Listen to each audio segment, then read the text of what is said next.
Hi అండి. Blouse back part నిన్న చూసాం గదా! ఈరోజు ఫ్రంట్ పార్ట్ అనేది చూపిస్తానండి. సేమ్ బ్యాక్ పార్ట్ ఎలా వేసుకున్నామో, మనం ఎలాంటి కొలతలతోటి మనం మార్కింగ్ చేసి కట్ చేసుకున్నామో, దాన్ని అచ్చు వేసేసి ఫ్రంట్ పార్ట్ అనేది మార్కింగ్ చేసుకోవాలన్నమాట. అయితే ఈ విధంగా మన క్లాత్ ఉంటుంది గదా! మన ఈ పొజిషన్‌లో ఉండాలన్నమాట క్లాత్. మన కూర ఉన్నది మనకు ఎదురుగా వైపు ఉండాలి. సేమ్ ఎట్లాగో బ్యాక్ పార్ట్‌కి ఎలాగో ఫ్రంట్ పార్ట్‌కి కూడా అలాగే ఈ విధంగా పెట్టేసుకోండి. అయితే ఈ విధంగా పెట్టేసుకున్న తర్వాత చూడండి, మనం ఫ్రంట్ పార్ట్ ఉంటుంది కదా, ఫ్రంట్ పార్ట్ అనేది క్రాస్ చూసి ఈ విధంగా వేసేసుకోండి. ఇలా వేసేసుకోండి క్రాస్ చూసి.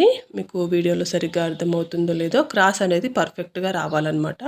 క్రాస్ అనేది కరెక్ట్గా రాకపోతే కనుక మళ్ళీ మనకు షేప్ అనేది పర్ఫెక్ట్గా రాదు, ఫ్రంట్ పార్ట్ అనేది మంచిగా కూర్చోదనమాట, మనకు సాటిస్ఫై అనిపించదు. అలా అనిపించాలి అని అంటే మాత్రం క్రాస్ మాత్రం కరెక్ట్గా చూసి వేసేసుకోండి.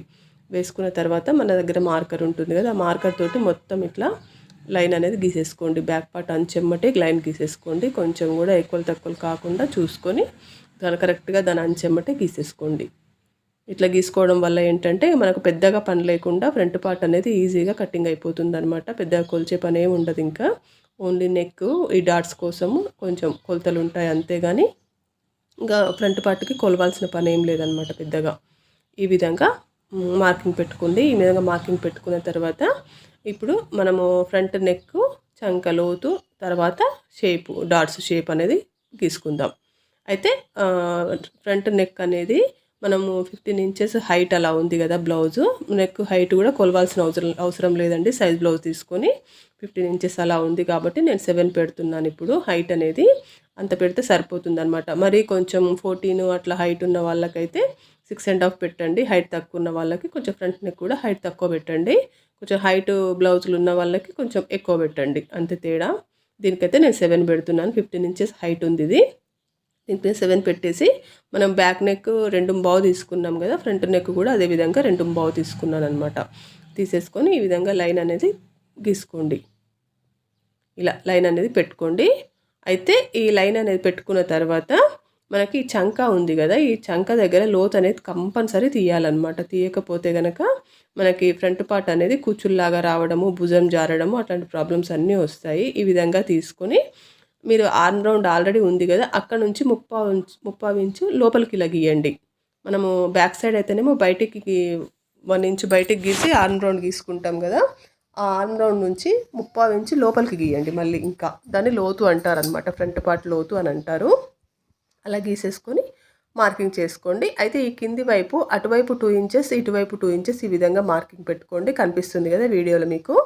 ఈ విధంగా మార్కింగ్ అనేది పెట్టేసుకోండి. పెట్టుకొని ఇట్లా లైన్ అనేది గీసేసుకోండి.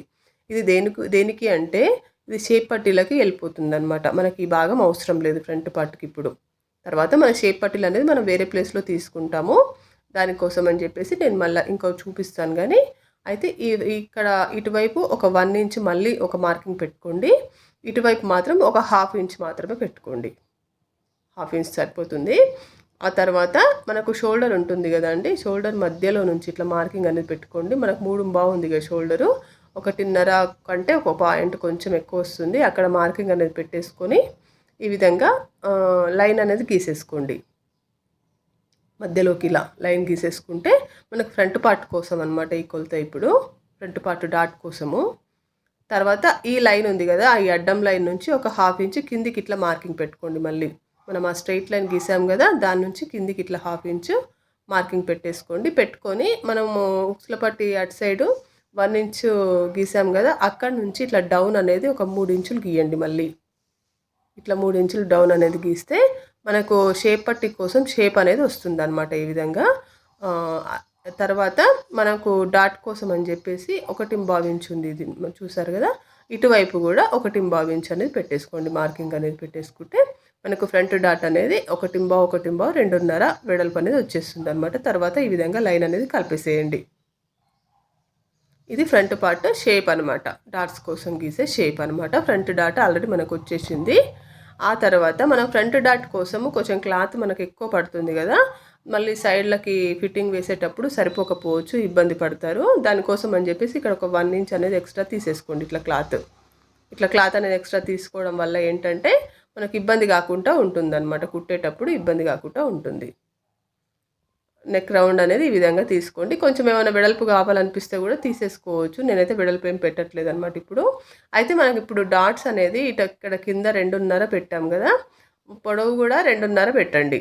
కింద వెడల్పు ఎంత ఉంటే పొడవు కూడా అంతే పెట్టండి. పొడవు ఎక్కువ అవసరం లేదు, ఎందుకంటే కొంచెం చెస్ట్ ఎక్కువగా ఉన్న వాళ్ళకి, పర్సనాలిటీ ఎక్కువగా ఉన్న వాళ్ళకి అట్లా ఎక్కువ పెట్టవచ్చు. కానీ మామూలుగా మనకు వెడల్పు ఎంత పడుతుందో పొడవు కూడా అంతే పడుతుంది అనమాట. ఇలా పెట్టుకున్నాం కదా. ఆ తర్వాత ఈ చంకలో డాట్ కూడా ఈ విధంగా మార్కింగ్ చేసుకోండి. 3.5 ఇంచులు 4 ఇంచులు పొడవు పెట్టుకుంటే సరిపోతుంది అనమాట చంకలో డాటు. ఇప్పుడు మనం అక్కడ లోతు తీసుకున్నాం కదా, ఆ ప్లేస్ నుంచి కరెక్ట్గా మార్కింగ్ చేసుకోవాలన్నమాట.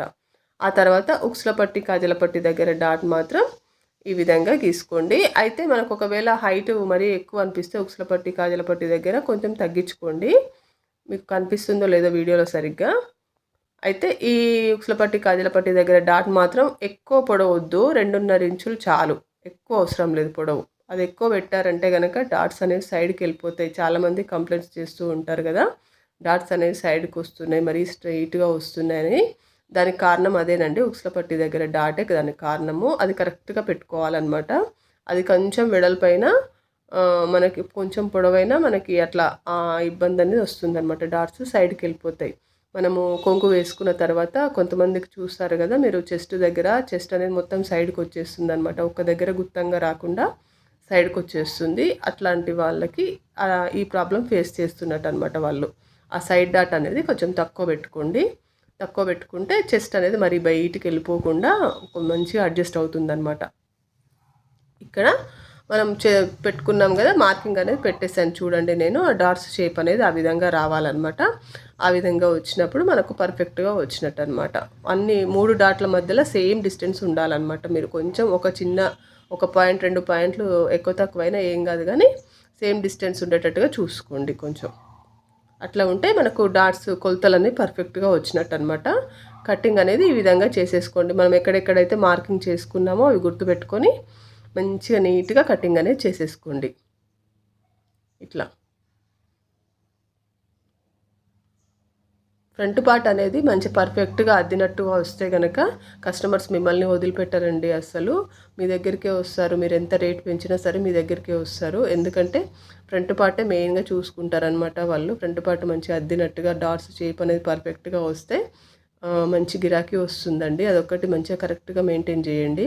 బ్యాక్ నెక్లు, హ్యాండ్స్ డిజైన్స్ అందరూ పెడతారు, కానీ ఫ్రంట్ మాత్రం చెస్ట్ మాత్రం అద్దినట్టుగా రావడం మాత్రం అది అందరికీ సాధ్యం కాదనమాట. కొంతమంది అది పర్ఫెక్షన్ అనేది కొంతమందికే ఉంటుంది. నేను అట్లాంటి వీడియోసే పెడుతున్నాను అనమాట. ఫ్రంట్ పార్ట్ మీరు గిరాకీ డెవలప్ చేసుకునే వీడియోసే నేను పెడుతున్నాను. ఫ్రంట్ పార్ట్ అనేది పర్ఫెక్ట్గా చేసుకోండి. ఈ విధంగా మంచి గిరాకీ ఉంటుందన్నమాట. అయితే ఈ వీడియో కావాల్సినంత మందికి షేర్ చేయండి. మీ ఫ్రెండ్స్ కానీ రిలేటివ్స్ కానీ ఎవరైనా ఉంటే వాళ్ళు కూడా మిషన్ నేర్చుకుంటుంటే వాళ్ళకు కూడా షేర్ చేయండి. ఉపయోగపడుతుంది. నచ్చితే కనుక లైక్ చేయండి.